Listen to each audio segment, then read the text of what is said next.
আসসালামু আলাইকুম। দেখেন গাইস, এই রাস্তার পাশে কত সুন্দর কাঁঠাল হয়ে রয়েছে মাশাআল্লাহ। একটা গাছের মাঝে কত কাঁঠাল দেখছেন? এইখানে কিন্তু পুরোটা গাছের মাঝে দেখেন অভাব নেই কাঁঠালের।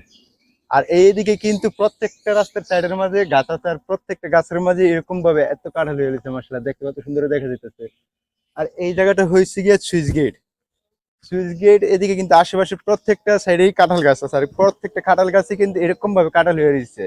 আর এই সুইচ গেটের কিন্তু সবগুলা গাছে দেখেন, সবগুলা গাছে এমন কাঁঠাল হয়ে রয়েছে। এই সিরিয়ালে হচ্ছে পুরোটা হচ্ছে শুধু কাঁঠাল গাছ, আর প্রত্যেকটা কাঁঠাল গাছে এরকম উপর থেকে নিচে পর্যন্ত এইভাবে কাঁঠাল ধরে রয়েছে দেখছি।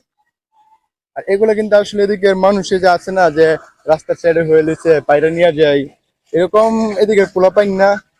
এদিকে সবসময়, এবার যে নতুন আসছে এরকম না, এদিকে সবসময় এরকম ভাবে কাটা হয়ে থাকে এই রাস্তার পাশের গাছগুলো। আর এই গাছগুলো হচ্ছে আপনার নাগরকান্দি ব্রিজের পর থেকে শুরু হয়েছে একদম সুইচ গেট পর্যন্ত। সুইচ গেট পর্যন্ত এরকম রাস্তার পাশে প্রত্যেকটা গাছে এরকম ভাবে কাঁঠাল হয়েছে মাশাআল্লাহ। এদিকে যত ধর্ম সব হয়েছে কাঁঠাল গাছ, কেউ উপর দিয়ে শুধু কাঁঠাল গাছই দেখা যায়। আর দেখেন প্রত্যেকটা গাছের মাঝে কাঁঠালের কি অবস্থা মাশাআল্লাহ।